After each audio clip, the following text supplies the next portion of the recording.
Hello friends, ये हमारा papaya का प्लांट है जो कि हाइब्रिड क्वालिटी में है और बहुत छोटा सा था। जब हम इसको लेके आए थे ग्रो बैग में लगा हुआ था, उसी ग्रो बैग में लगा है, लेकिन अब इसकी रूट्स ना बाहर आ रही हैं। तो चलिए इसको हम दूसरे पॉट में लगा देते हैं। ये हमारे पास पॉट है जिसमें कि हमने मिट्टी जो बची हुई थी हमारी बनी हुई ना, वो हमने इसमें रखी थी।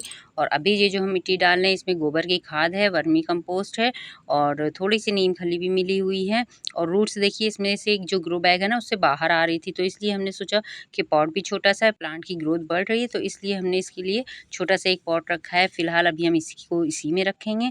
उसके बाद हम इसको जब थोड़ा सा और बड़ा हो जाएगा ना तो दूसरा गमले में रख देंगे। जैसे कि हमने बताया ये जो है हाइब्रिड क्वालिटी का प्लांट है। हाइब्रिड क्वालिटी मतलब ये होता है कि ये छोटे से पौधे में ही इसमें फ्रूट आना स्टार्ट हो जाएगा। यानी कि जो जैसे आपने आजकल देखा होगा हाइब्रिड क्वालिटी में बहुत से सीड्स और प्लांट आ रहे हैं, तो उसका मतलब यही होता है कि जब पौधा छोटा होता है ना तभी उसमें फल आने लगते हैं। चाहे वो सब्जियां हों, सब्जियों में अगर आप करेंगे हाइब्रिड क्वालिटी लेंगे तो उसमें भी ऐसा ही होगा, छोटे में ही जल्दी ही इसकी ग्रोथ होने लगती है और सब्जियां निकलने लगती हैं।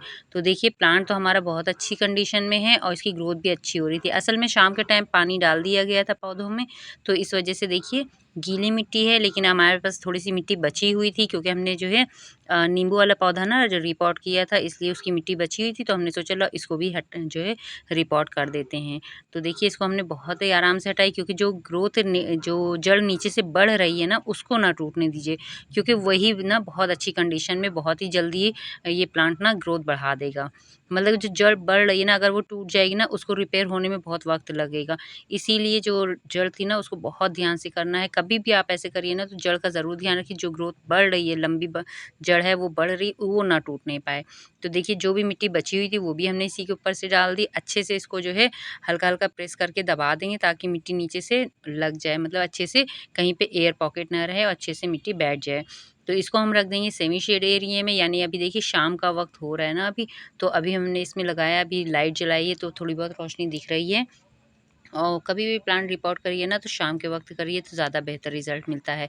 यानी कि प्लांट शौक में भी नहीं आता है। और ये जो पपाया का प्लांट है ना, तो इसमें कोशिश ये करिए कि जो ये स्टेम इसकी गमले में बिल्कुल बीच में सीधी रहा करे, तो प्लांट भी ज़्यादातर सीधा ही खूबसूरत लगता है। तो मेरा वीडियो पसंद आया तो मेरे चैनल को ज़रूर सब्सक्राइब करिएगा, लाइक करिएगा और शेयर करिएगा।